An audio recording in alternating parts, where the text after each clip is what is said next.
Hello വിദ്യാർത്ഥികളെ, annual evaluation 6ാം ക്ലാസ്സിന്റെ Kerala പാഠാവലി question പേപ്പറും അതിന്റെ ആൻസേഴ്സുമാണ് നമ്മൾ ഇന്ന് ഡിസ്കസ് ചെയ്യുന്നത്.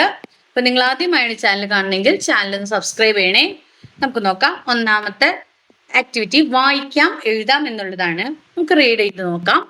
അങ്ങനെ ഇരിക്കെ മാമ്പഴക്കാലമായി, നീർമാവ് നിറയെ പൂത്തുലഞ്ഞു, കായ്ച്ചു. നല്ല മധുരമുള്ള മാമ്പഴങ്ങളുമായി അതൊരമ്മയെ പോലെ ആഹ്ലാദിച്ചു നിന്നു.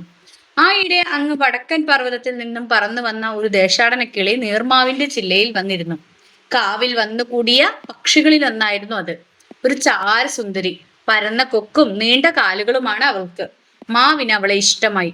കിളിക്ക് മാവിനെയും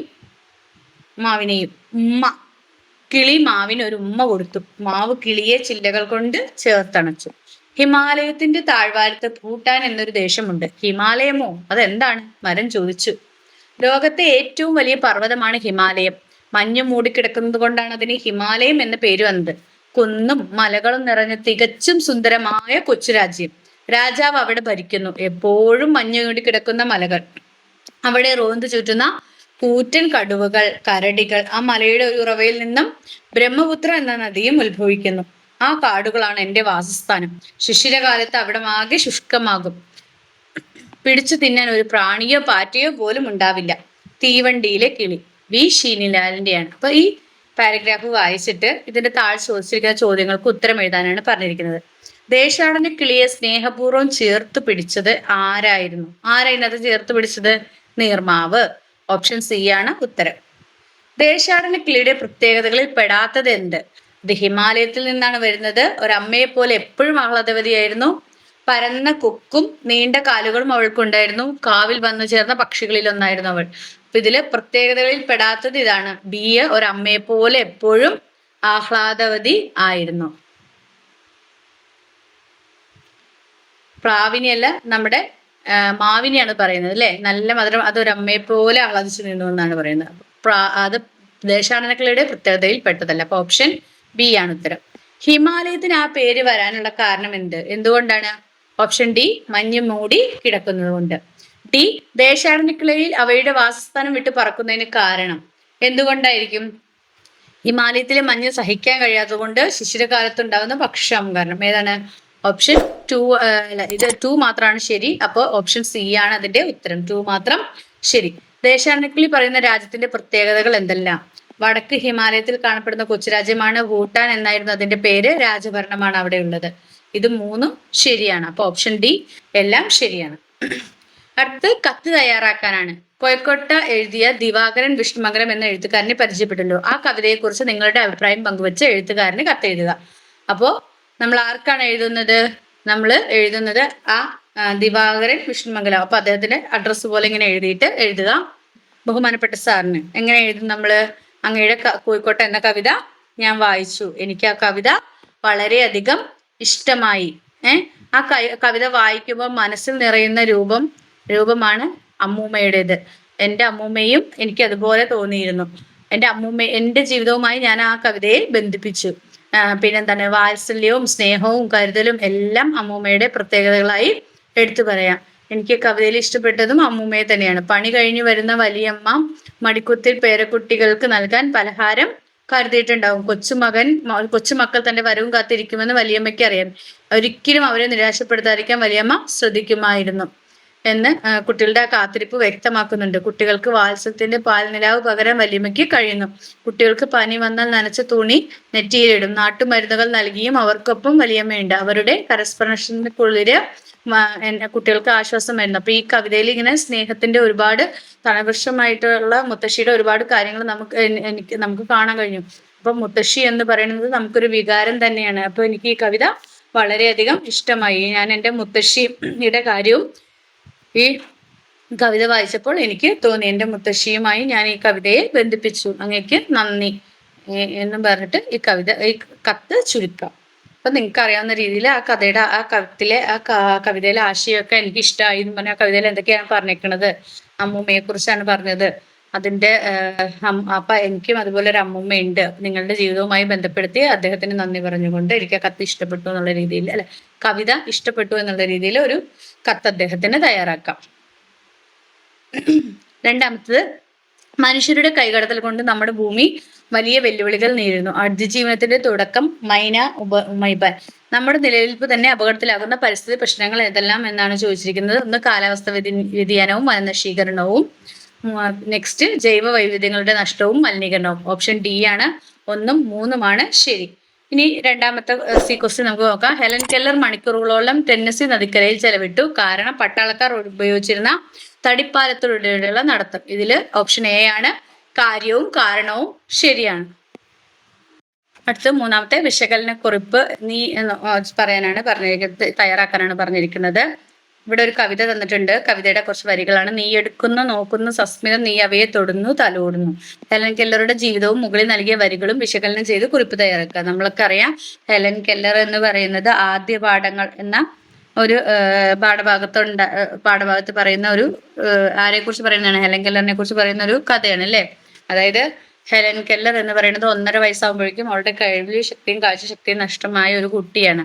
എന്നിട്ടും അവളുടെ ആ ഇന്ദ്രിയങ്ങൾ, ഒരുപാട് പരിമിതികൾ അവൾക്ക് ഉണ്ടായിരുന്നെങ്കിലും അവളുടെ ബാക്കിയുള്ള ഇന്ദ്രിയങ്ങളും ബാക്കിയുള്ള കാര്യങ്ങളും ഒക്കെ ആ പരിമിതികളെ മാറ്റി അവള് മറ്റുള്ള കാര്യങ്ങൾ വെച്ച് തൊട്ടും തലോടിയും ഗന്ധം ആസ്വദിച്ചിട്ടൊക്കെയാണ് അവൾ ഓരോന്നും പഠിച്ചെടുത്തത്.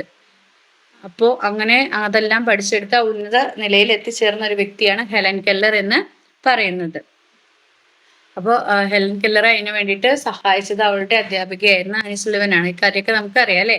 അപ്പൊ അവളുടെ ജീവിതവും അവളെ നേരിട്ട ബുദ്ധിമുട്ടുകളും പരിമിതികളും എന്നിട്ടും അവളെ ഉന്നതിയിലേക്ക് എത്തിച്ചേർന്നതും, പിന്നെ ഈ ലൈൻ അല്ലേ, ഈ വരികളിൽ എന്താ പറയുന്നത്? നമ്മളൊരു സാധനം എടുത്ത് നോക്കി അതിനെ തൊട്ട് തലോടിയൊക്കെ എന്ത് ചെയ്യാൻ പറ്റുന്നത്? ഒരു വസ്തുവിനെ അറിയാൻ നമുക്ക് സാധിക്കും അല്ലെ, നമുക്ക് കാണാൻ കഴിയും. അവൾക്ക് എന്താണ്, കാണാനും കൂടി കഴിവുണ്ടായിരുന്നില്ല. എന്നിട്ടും അവളുടെ പരിമിതികളിൽ വിഷമിക്കാതെ അവളുടെ ഉള്ള കഴിവുകളെ ഉപയോഗപ്പെടുത്തി അവള് ജീവിതത്തിൽ മുന്നേറുകയാണ് ചെയ്തത്. അപ്പോൾ അത് വിശകലനം ചെയ്ത ഒരു കുറിപ്പ് അതുപോലെ തയ്യാറാക്കാനാണ് പറയണത്. അല്ലെങ്കിൽ ലഘു ഉപന്യാസം. കാടും പടലും വെണ്ണീറാക്കി കനകക്കതിരിന് വളമേകി കഠിനമിരിമ്പു കുഴമ്പാക്കി പല കരുനിരവാർത്തു പണിക്കേകി പന്തങ്ങൾ. കാടും പടലും വെണ്ണീറാക്കി കൃഷിക്ക് വളമേകാൻ മനുഷ്യനെ സഹായിച്ചത് എന്തിന്റെ കണ്ടുപിടുത്തമാണ്? എന്തെല്ലാം പുതിയ അറിവുകളാണ് പിന്നീട് മനുഷ്യന് ആർജിക്കായത്? കവിതയിൽ നിന്ന് ലഭിച്ച ആശയങ്ങൾ ചേർത്ത് തീയുടെ കണ്ടുപിടുത്തവും മനുഷ്യന്റെ പുരോഗതിയും എന്ന വിഷയത്തിൽ ലഘു ഉപന്യാസം തന്നെ. അപ്പൊ തീയുടെ കണ്ടുപിടുത്തം മനുഷ്യന്റെ പുരോഗതി. ആദ്യകാലത്ത് മനുഷ്യൻ ഉയർച്ചയിലേക്ക് വരാൻ തുടങ്ങിയത് തന്നെ എന്തിലാണ്? തീയുടെ കണ്ടുപിടുത്തത്തിലൂടെയാണ് അല്ലെ. തീ കണ്ടുപിടിച്ചു, ഇരുമ്പ് കണ്ടുപിടിച്ചു അല്ലെ. അങ്ങനെയാണ് മനുഷ്യൻ ഉയർന്ന് വരാൻ തുടങ്ങിയത്. ആദിമ മനുഷ്യനിൽ നിന്ന് ഇന്ന് കാണുന്ന മനുഷ്യനിലേക്ക് ഇപ്പോൾ ഓരോ കാര്യങ്ങൾക്കും എന്താണ്, ഓരോരോ ഉപകരണങ്ങളുണ്ട് അല്ലെ. നമ്മുടെ ജോലി ഭാരം കുറയ്ക്കുന്നു അല്ലെ, നമ്മുടെ തൊഴിലിന് സമയം ഒരുപാട് ലാഭിക്കാൻ പറ്റുന്നു. അപ്പോൾ അങ്ങനെ ആ കാര്യങ്ങളൊക്കെ പറഞ്ഞ് ചേർത്ത് നമ്മളൊരു എന്താണ്, തീയുടെ കണ്ടുപിടുത്തവും മനുഷ്യന്റെ പുരോഗതിയും. ഓരോ കാര്യങ്ങൾ കണ്ടുപിടിച്ച് ടെക്നോളജികൾ വളർന്ന് ഇന്ന് മനുഷ്യൻ ഏറ്റവും ഉയർന്ന പടവിലാണ് എത്തിയിരിക്കുന്നത് എന്നൊക്കെ പറഞ്ഞ് നിങ്ങളുടേതായ ലാംഗ്വേജിൽ ഒരു ഉപന്യാസം തയ്യാറാക്കാനാണ് പറഞ്ഞിട്ടുള്ളത്. നാലാമത്തെ അഭിപ്രായക്കുറിപ്പ് തയ്യാറാക്കാനാണ്. അവനൊരു ഗോട്ടി പൊക്കിക്കാട്ടി ചിരിച്ചു. നല്ല രസമുണ്ടല്ലേ. ഡ്രൈവറുടെ ദേഷ്യം അലിഞ്ഞു പോയി. അയാൾ ചിരിച്ചു. ഗോട്ടി എന്ന കഥയിലെ ഈ സന്ദർഭം ഓർക്കുന്നില്ലേ? ഡ്രൈവർക്ക് അപ്പുവിനോട് തോന്നിയ ദേഷ്യം ഇല്ലാതാവാൻ കാരണം എന്തായിരിക്കും? നിങ്ങളുടെ അഭിപ്രായം കുറിപ്പ് എഴുതുക. ചിലപ്പോൾ എന്താണ്, അതുപോലെ ഗോട്ടി ഉരുട്ടി അയാളും കളിച്ചിട്ടുണ്ടാവും അല്ലേ. അയാൾക്ക് ആ ഗോട്ടി കണ്ടപ്പോൾ അയാളുടെ കുട്ടിക്കാലം ഓർമ്മ വന്നിട്ടുണ്ടാവും. ഇതുപോലെ ഗോട്ടിയും ആയിട്ട് അയാളും കളിച്ചിട്ടുണ്ടാവും. അതുകൊണ്ടാണ് അയാളുടെ ചെറുപ്പകാലം ഓർത്തു പോയിട്ടുണ്ടാവും അയാള്. അതുകൊണ്ടായിരിക്കും അയാൾക്ക് ആ ഒരു ദേഷ്യം ഇല്ലാതായത്. അപ്പൊ ആ രീതിയിൽ അഭിപ്രായ എഴുതി കുറിപ്പ് തയ്യാറാക്കാനാണ് പറഞ്ഞിട്ടുള്ളത്. അല്ലെങ്കിൽ പ്രതികരണ കുറിപ്പ് തയ്യാറാക്കാനാണ് പറഞ്ഞിരിക്കുന്നത്. ഓരോ പുല്ലിന്റെയും ഇല തൊട്ട് എന്റെ കൊച്ചനെത്തിയുടെ കയ്യിലുള്ള വരകളും നുണക്കുഴികളും വരെ ടീച്ചർ എനിക്ക് വിവരിച്ചു നൽകി. Helen Keller. പ്രകൃതിയെ മറ്റാരേക്കാളും നന്നായി അറിഞ്ഞവളാണ് ഹെലൻ കെല്ലർ. പാഠഭാഗത്ത് നിന്ന് ലഭിച്ച ആശയങ്ങളെ വിശകലനം ചെയ്ത് പ്രതികരണക്കുറിപ്പ് തയ്യാറാക്കുക.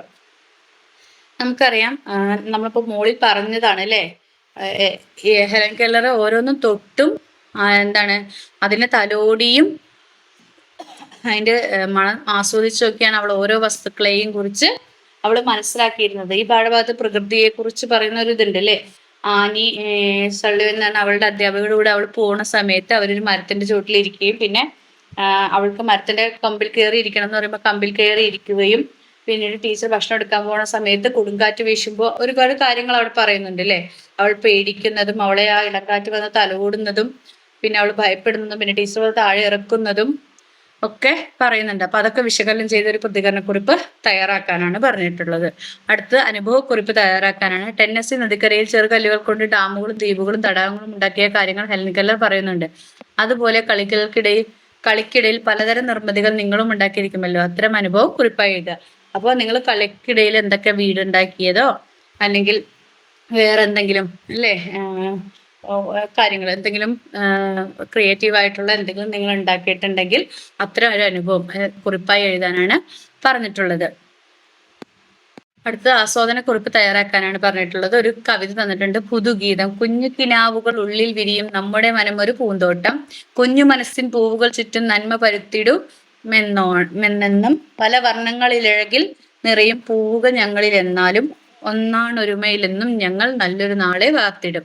അപ്പൊ കവിതയുടെ ആശയം എന്താണ്? ഈ കവിതയുടെ ആശയം കുഞ്ഞു കിനാവുകൾ ഉള്ളിൽ വിരിയും നമ്മുടെ മനം ഒരു പൂന്തോട്ടം. ഒരു കുഞ്ഞിന്റെ മനസ്സായിരിക്കും ചിലപ്പോൾ ഇതിൽ പറയുന്നത് അല്ലേ. ഒരുപാട് കിനാക്കളൊക്കെ ഒരുപാട് സ്വപ്നങ്ങളൊക്കെ വിരിയുന്ന ഒരു നമ്മുടെ മനസ്സ് എന്ന് പറയുന്നത് ഒരു പൂന്തോട്ടം പോലെയാണ്. കുഞ്ഞു മനസ്സിൻ പൂവുകൾ ചുറ്റും നന്മ പരുത്തിയിടും. കുഞ്ഞു മനസ്സിലുള്ള പൂവുകളെ എല്ലായിടത്തും നന്മ പരുത്തിയിടും. അപ്പൊ കുഞ്ഞുങ്ങൾ എന്ന് പറയുന്നത് എന്താണ്? ഒരു നന്മയുള്ളവരാണ്. അപ്പൊ പല വർണ്ണങ്ങളിൽ അഴകിൽ നിറയെ പൂവുകൾ ഞങ്ങളിൽ എന്നാലും ഒന്നാണ് ഒരുമയിലെന്നും ഞങ്ങൾ എന്നും ഒരുമിച്ചാണ്. അങ്ങനെ ഞങ്ങൾ ഒരുമിച്ച് നല്ലൊരു നാളെയെ വാർത്തിടും എന്നാണ് ഈ കവിതയിൽ പറയുന്നത്. അപ്പൊ ഈ കവിത എന്ന് പറയുന്നത് CM വിനീചന്ദ്രന്റെ പുതുഗീതം എന്ന കവിതയാണ്. നല്ലൊരു ആശയമാണ് ഇതിൽ നൽകുന്നത് അല്ലെ. കുട്ടികളുടെ മനസ്സിനെ കുറിച്ചൊക്കെയാണ് നൽകുന്നത്. അപ്പൊ അതിനെക്കുറിച്ച് ഒരു കുറിപ്പ് തയ്യാറാക്കാനാണ് പറഞ്ഞിട്ടുള്ളത്. അപ്പോൾ നിങ്ങളുടെ എക്സാമുമായി ബന്ധപ്പെട്ടിട്ടുള്ള ക്വസ്റ്റ്യൻസും അതിൻ്റെ ഉത്തരങ്ങളുമാണ് നമ്മൾ ഇന്ന് ഡിസ്കസ് ചെയ്തത്. അപ്പോൾ നിങ്ങൾക്ക് ഈ വീഡിയോ ഇഷ്ടമെങ്കിൽ ലൈക്ക് ചെയ്യുക, ഷെയർ ചെയ്യുക. ചാനൽ ആദ്യമായി കാണുന്ന കൂട്ടുകാരുണ്ടെങ്കിൽ ചാനൽ സബ്സ്ക്രൈബ് ചെയ്യണേ. Then see you again. Thank U.